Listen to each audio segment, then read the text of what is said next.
Well, hi there. I'm Suzanne Hannafin with Acumen Executive Search, and I'm so happy today to have Patrick Lyons from Culture by Design here with me today. Patrick and I have known each other only for about 9 months when I was a guest on his podcast, The Frustrated CEO. And if you have not watched it, I highly recommend it because it really does break down leadership and what makes a CEO stay up at night.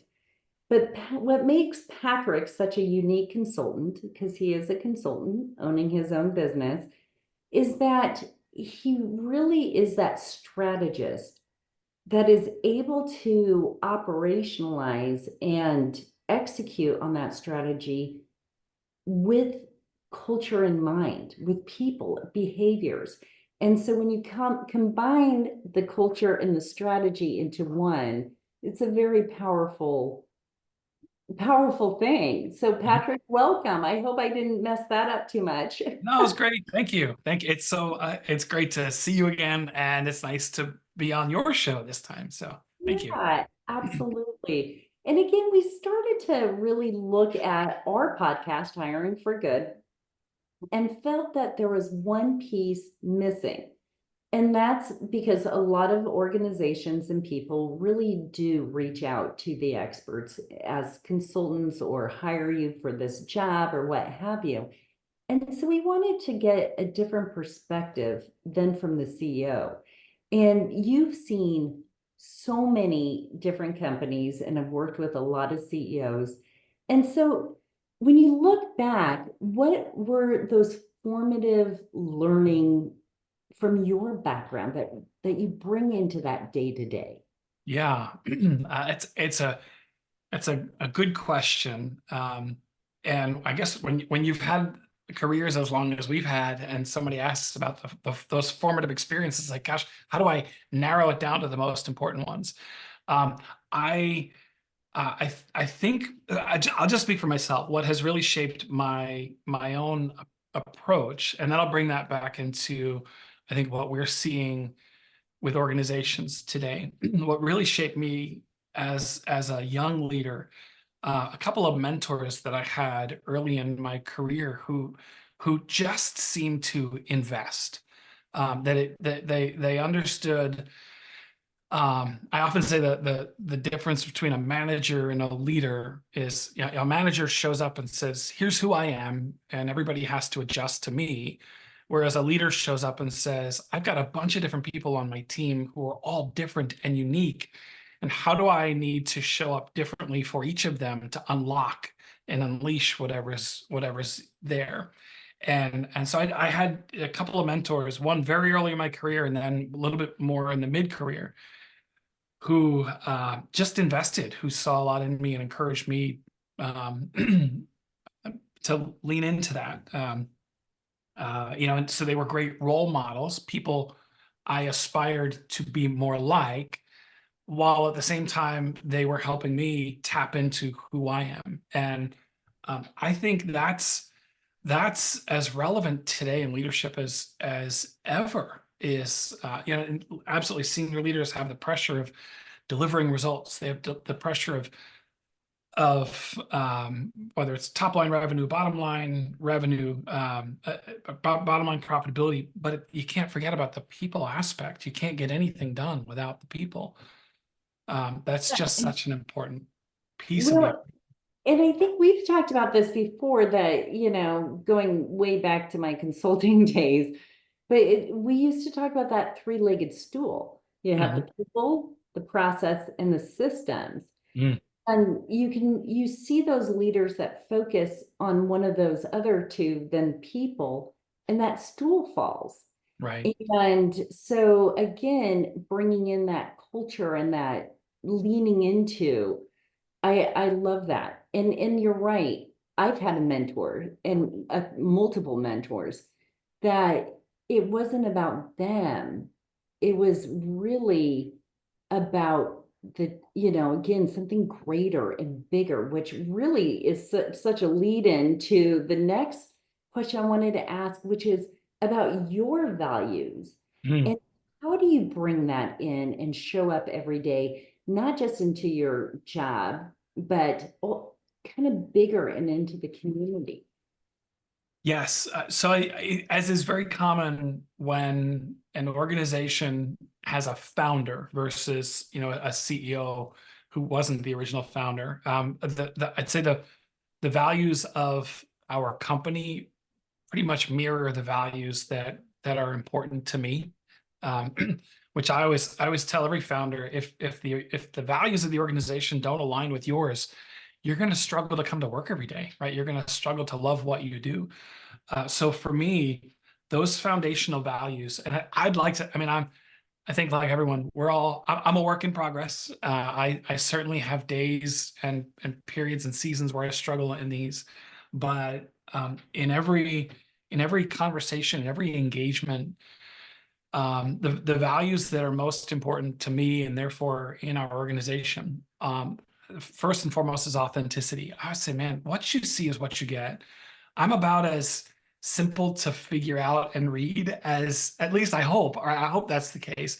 But authenticity, and for the longest time, I can't say that was necessarily admired in the corporate space, but you're hearing and seeing that the Gen Z organization, they want authenticity almost above anything else.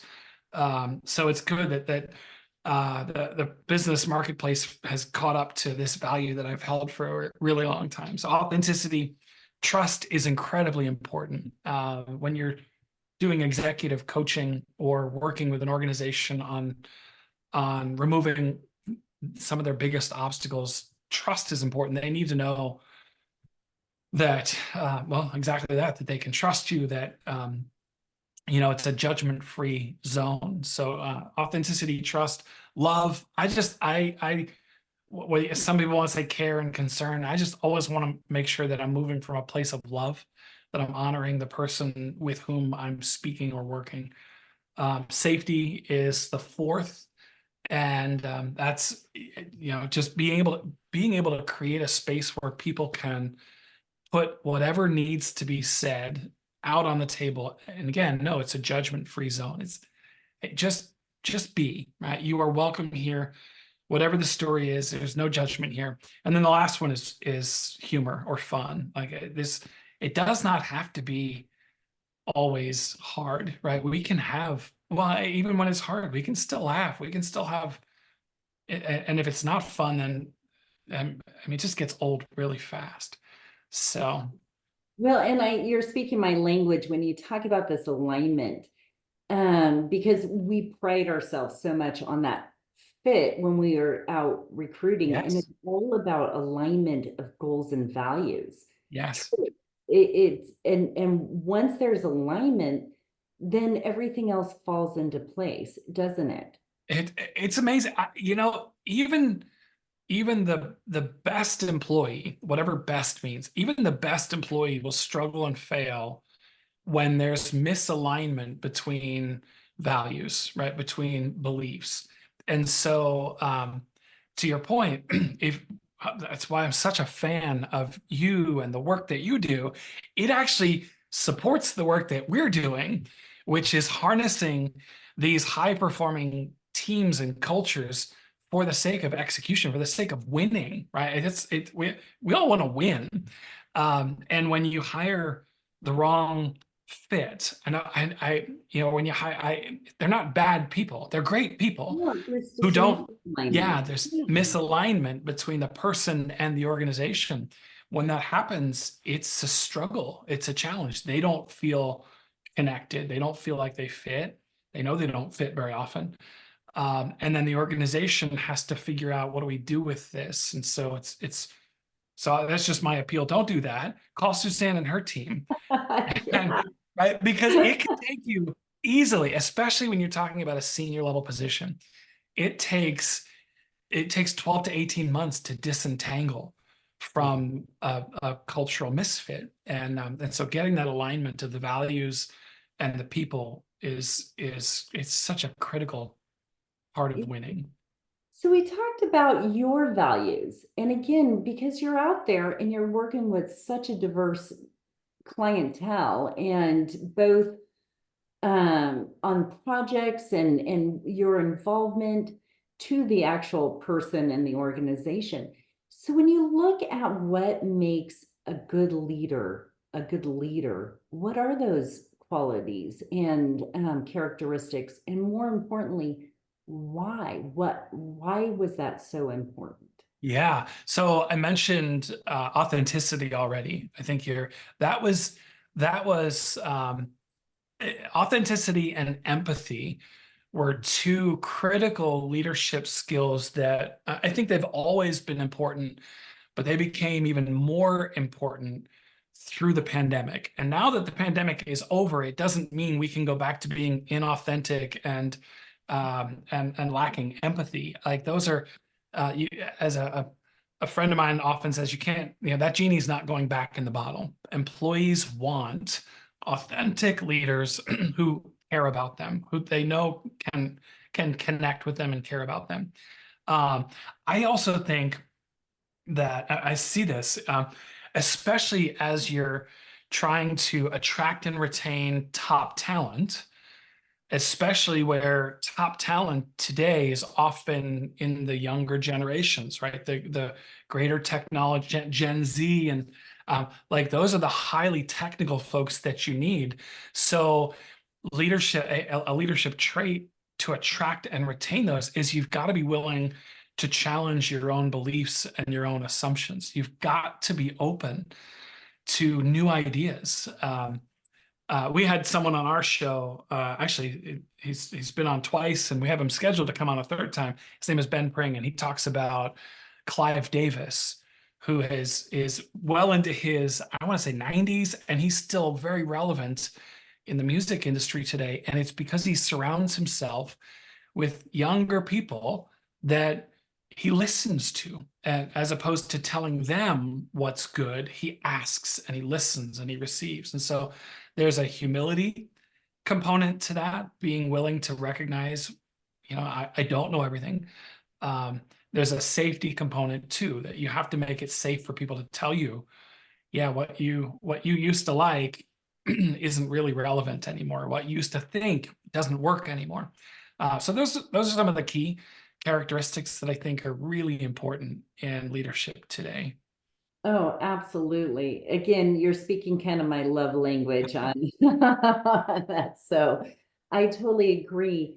And because this podcast is titled Hiring for Good, what does hiring for good mean to you? That I love that question. We were talking a minute ago, a couple of minutes ago about the alignment that happens, or that really that's what you're shooting for in an organization. I mean, I often say as a leader, the question I'll ask is who think of your top performer. Think of the person who just embodies the best fit, and they're your A plus highest potential person. Now imagine that you have a whole organization of that, right? What would be possible? What could you accomplish? And that requires hiring not just for skill, but hiring for fit. And when you get that, you can hire for skill, but I don't think that's hiring for good. I think hiring for good is when you combine the fit, that somebody who can do the technical job, the technical aspects of the job with the fit, with I am this person aligns with, or I align with the vision of this company. I want to be part of something bigger than myself, and I'm invested in what that is here. I align with the values. That when you get a whole organization that aligns with the core values and the vision and the mission in the organization and the commitment that it's just, man, that's not only hiring for good, that's hiring for exceptional, right? It's hiring for winning. Show me a team that wins a lot, sports team, business team, and I'll show you a team that is aligned to the overall vision, mission, direction, and culture of the company. I think when And that that happens, magic happens. Yeah, and that is exactly what you do. You go into organizations help with that strategy, which there's a lot of people that can do that. But again, you take that execution and looking at the culture and how do we bring everything together. Yeah. There are I always feel like I have to explain it's not culture for the sake of culture. It's not culture for the sake of happy people. Like we love happy people. I love that. I love helping people like where they work and being happy. But for the leader, for the CEO, it's culture as a competitive advantage. That's what it is.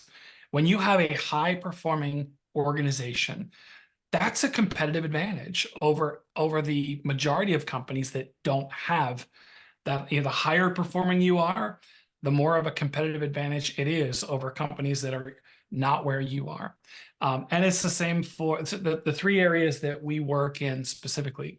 That creating high performance organizations is one. Leadership development is the second, and it's the same thing. It's leadership development as a competitive advantage.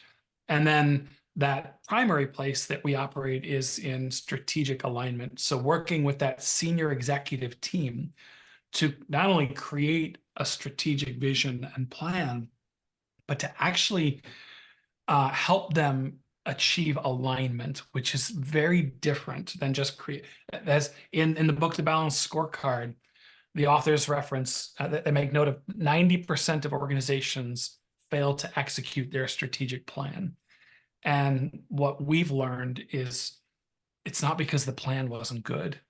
It's not because they weren't smart enough or didn't have great people. It always falls into one of those three buckets. Either they didn't have that alignment at the top, they didn't have strong leaders in the organization who could execute it, or they didn't have a high performance team that was willing to do the above and beyond work to execute the plan. So it's to us, it's all about winning, helping an organization, everybody win-win, not win-lose. So Right, right. So I know this is going to be kind of a hard question to answer because I think everybody is unique and different. But if there is one piece of advice you have to offer a CEO, mhm. I think everybody goes, I want to win. I want a high performing team. I want to, go Yeah, out there and climb Mount Everest. What's the one piece of advice you would give a CEO? that's actually, I love that you asked that question because I know to this point we've been talking about culture. Um, but I'll answer that question where I just ended, and that's on the critical role of strategic alignment. That good luck executing when your leadership team, when your senior executive team isn't on the same page and pulling in the same direction, because even a crack at the leadership team level becomes a fissure or a silo down at the bottom of the org chart. And so you can invest a lot in creating a great culture. But if you don't have your leaders on the same page, pulling in the same direction, actually working, understanding what alignment is and doing the hard work to get there, then you have this great culture, but it's a resource you can't leverage. It's an untapped resource that you can't leverage because you're going to have differences of opinion among that senior leadership team that is supposed to determine how to leverage it, how to use it. So, man, if not to say give up on the culture stuff or the leadership stuff, that's important, but you can invest in leadership development, you can invest in your culture. If you don't get your leadership team on the same page, you will struggle to leverage any of that. Well, and then I'm going to ask you the last question, which you're not prepared for. So hopefully, no. So for you, who is your ideal client and why Hmm. should we call you? So our ideal client, typically it's an organization in the maybe 10 to 80 million dollar range. I think anything below that probably doesn't have the discretionary, doesn't have the resources yet to bring in outside help. And a lot of times when you get above that, that's where an organization is big enough, they often bring people in-house to do the kind of work that we do. So that's kind of the range. The industry, we've just learned the industry really doesn't matter. It really, if you've got people, you're going to have all of the challenges that come with collections of people.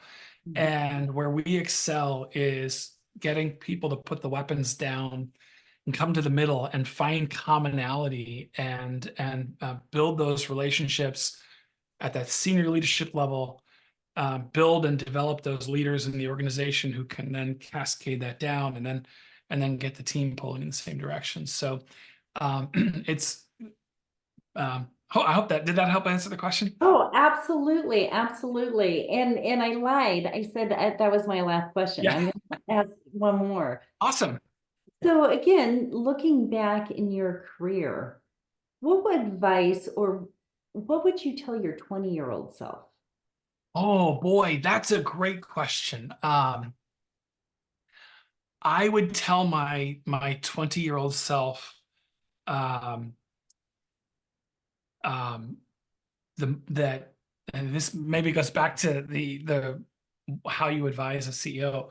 I would talk to my, maybe not something specific, but I would talk to my 20-year-old self about the importance of changing the soundtrack in my own head, right? I just had, this is a core belief for me that there is greatness inside every single human being on the planet.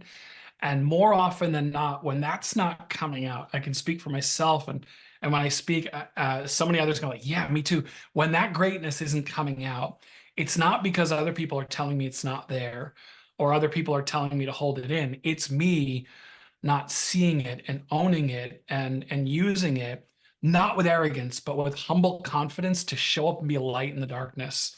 That's what a life of purpose really is. I don't have to be anything less than I am, but excuse me, I don't have to be anything more than I am, but I darn well can't be anything less than I'm supposed to be, right? It's about embracing who I am. And I just think I again, we all have different experiences growing up. It took me a long time to be able to change the narrative in my own head to fully embrace who I am. And I will tell you, when after doing that work, boy, there's peace. There's you begin to really like who you see in the mirror, and you begin to get excited about the impact that you can make in the world. Um, And I think that just sums it up beautiful. I tell you, so thank you so much, Patrick. Again, Thank Patrick you. Lyons with Culture by Design. All of his information will be here, so make sure you like, subscribe, follow us, and thank you. Thank you. This was so much fun.